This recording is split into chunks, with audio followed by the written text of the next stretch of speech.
Hey everyone, I've been following this community for a while, and I think it's time to share my story. It's been a journey that completely changed my life, and maybe sharing it will help someone else who's going through something similar. I'm Alex, 28, and this is about how my perfect engagement turned into something I never expected.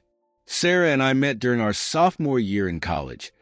She was this vibrant art major who literally ran into me at the campus coffee shop, spilling her latte all over my economics textbook. Instead of getting mad, I found myself laughing at how mortified she looked, and somehow that awkward moment turned into a 4-hour conversation about everything from Renaissance art to modern economic theory.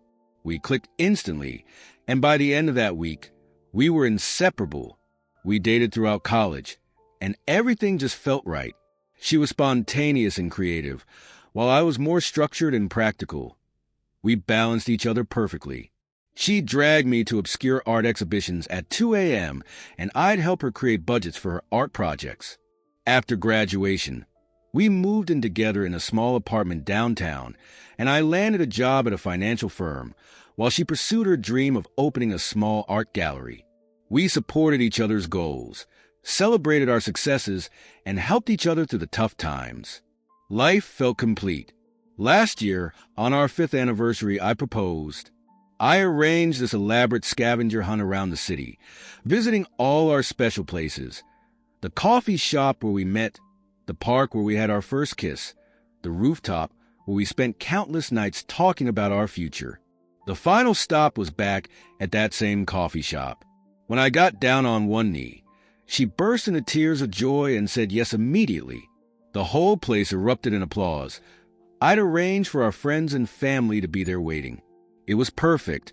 We started planning our wedding, a spring ceremony in a beautiful garden venue with all our friends and family. Sarah threw herself into the planning, creating mood boards and sketching designs for everything from the invitations to the table settings.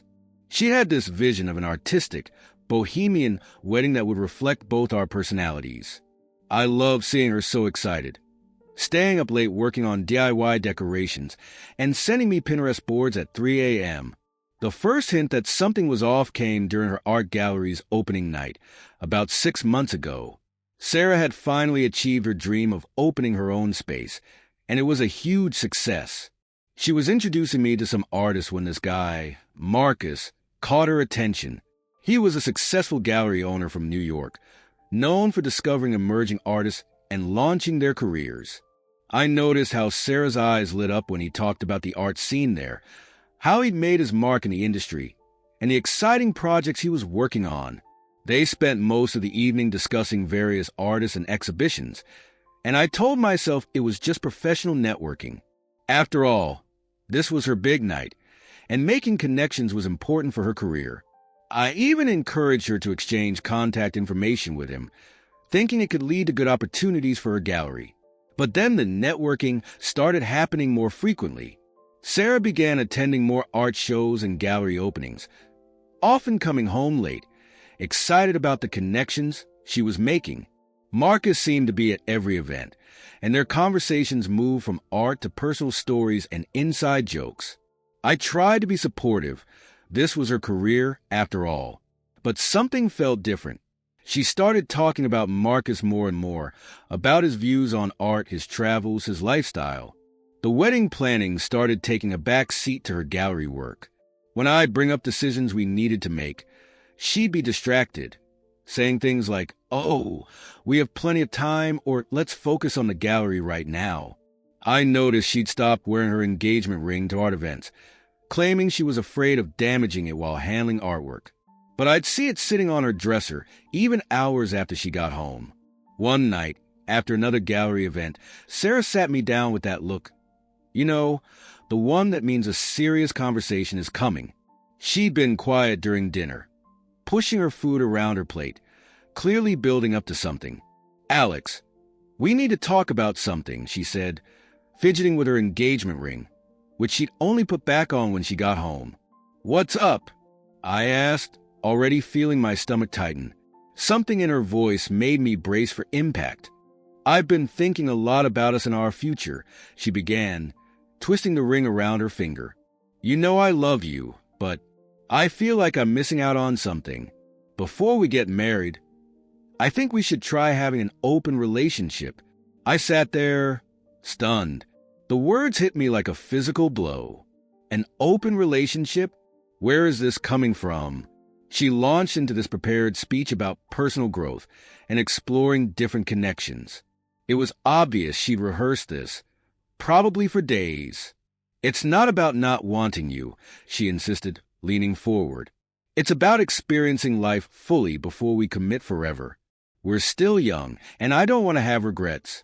The art world is so dynamic, so full of different perspectives and experiences. I feel like I'm just starting to understand who I really am.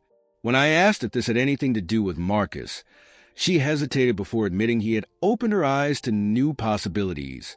She assured me it wasn't just about him, but about freedom and self-discovery.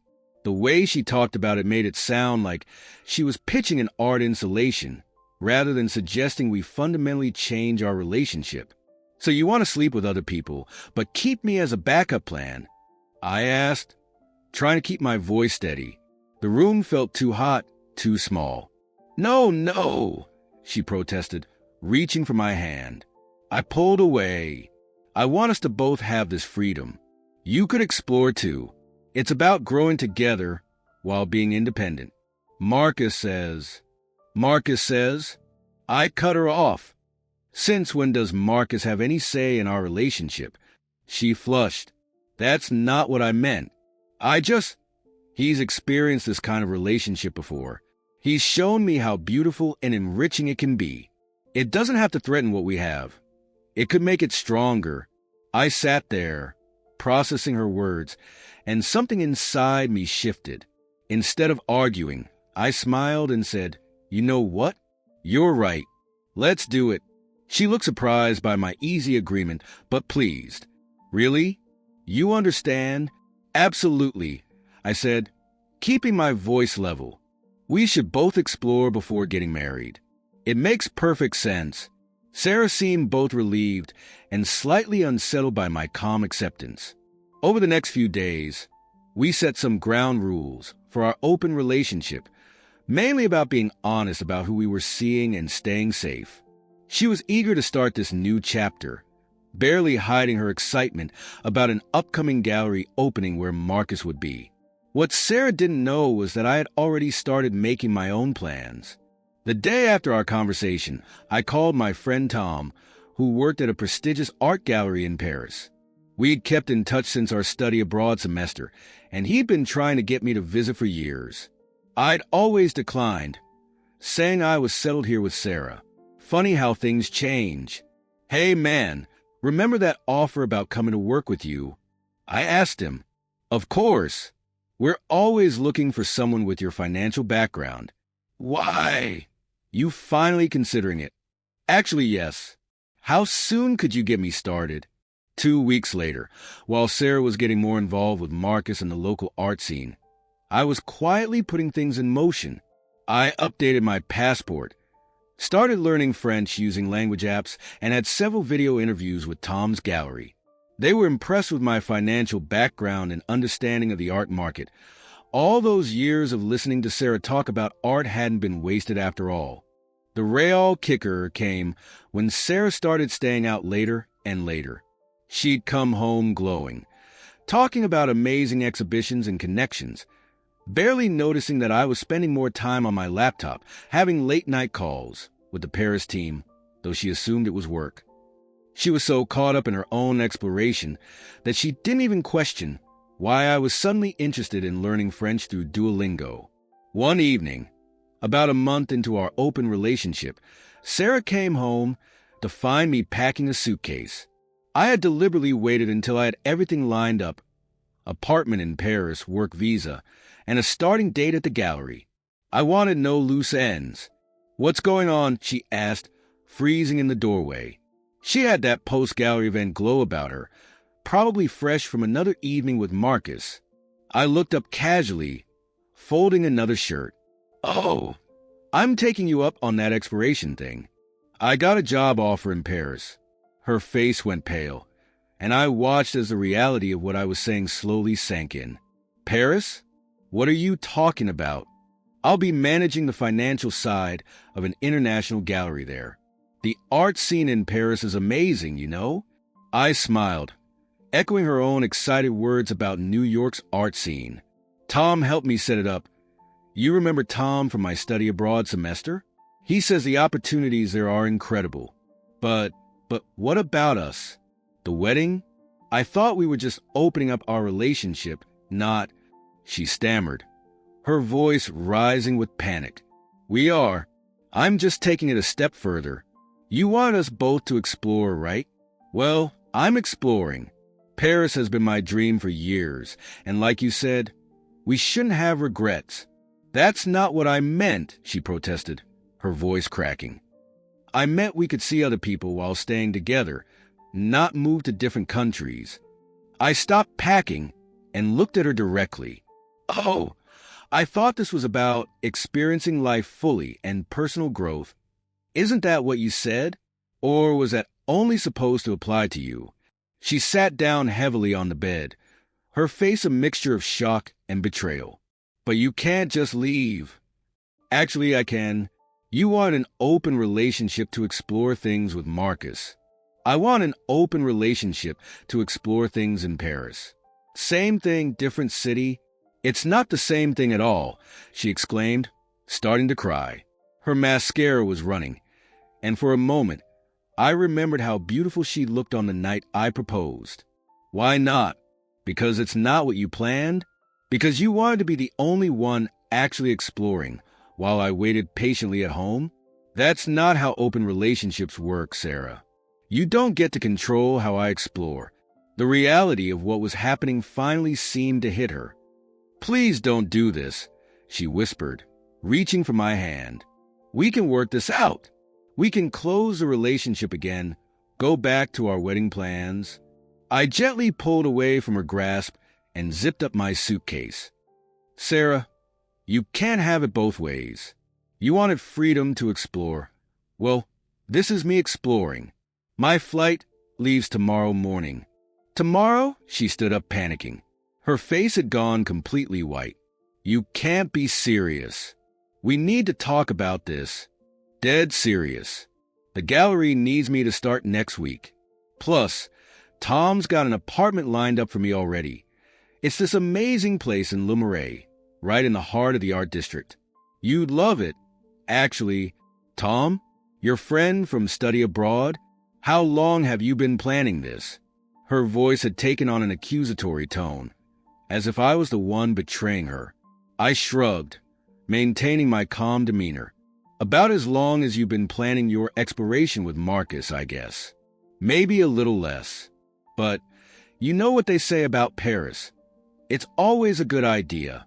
She started crying harder, mascara streaming down her face, saying this wasn't what she wanted, that she'd made a mistake, that we could fix things. But watching her tears, I felt nothing but a calm certainty that I'd made the right choice. The woman I'd wanted to marry would never have suggested what she had. The funny thing is, I said, gathering the last of my things, you were right about one thing. We shouldn't have regrets. And I know I'd regret staying here, watching you explore while pretending it didn't kill me inside. At least this way, we're both free to live the lives we really want. But I want a life with you, she sobbed, following me as I moved around the apartment, collecting the last of my important documents. No, Sarah, you want the security of having me while you explore other options. That's not the same thing. And you know what? You taught me something valuable. Sometimes we need to take risks to find ourselves. Her phone buzzed, probably Marcus wondering why she wasn't responding to his messages. The irony wasn't lost on me. What about the apartment? Our stuff? We can't just end things like this, she pleaded, gesturing around at our shared space. I've already talked to the landlord. The lease is in your name now. Keep everything. I'm only taking what I need. Consider it my wedding gift to you, I added with a slight smile. I left that night, staying at a hotel near the airport. Sarah kept calling and texting, switching between anger and pleading. The messages ranged from, "You're being ridiculous," to please come home. We can work this out till you're throwing away everything we built. I didn't respond to any of them. The next morning, I boarded my flight to Paris, leaving behind my ring, our apartment, and the life we'd planned together. As the plane took off, I felt a mixture of sadness and liberation. It wasn't the ending I'd expected for our story, but maybe it was the ending we both needed. It's been 6 months now. The gallery in Paris is thriving, and I'm finally learning what it means to truly live for myself. My French is getting better every day, and I've made genuine friends who appreciate me for who I am, not what I can provide. Tom was right. Paris was exactly what I needed. Sarah eventually stopped trying to contact me, though I heard through mutual friends that she and Marcus didn't work out, apparently. He wasn't interested in anything serious. Last I heard, she sold her gallery and was planning to move to New York anyway. I guess she got her exploration after all. Sometimes I wonder if she really learned anything from all this. But mostly, I'm just grateful that her desire to explore pushed me to make the biggest exploration of my life. Sometimes the best revenge isn't getting even, it's getting better. I still believe in love, but now I know that real love doesn't ask you to be someone's backup plan. Real love doesn't need to explore other options. And sometimes, the person you need to love most is yourself.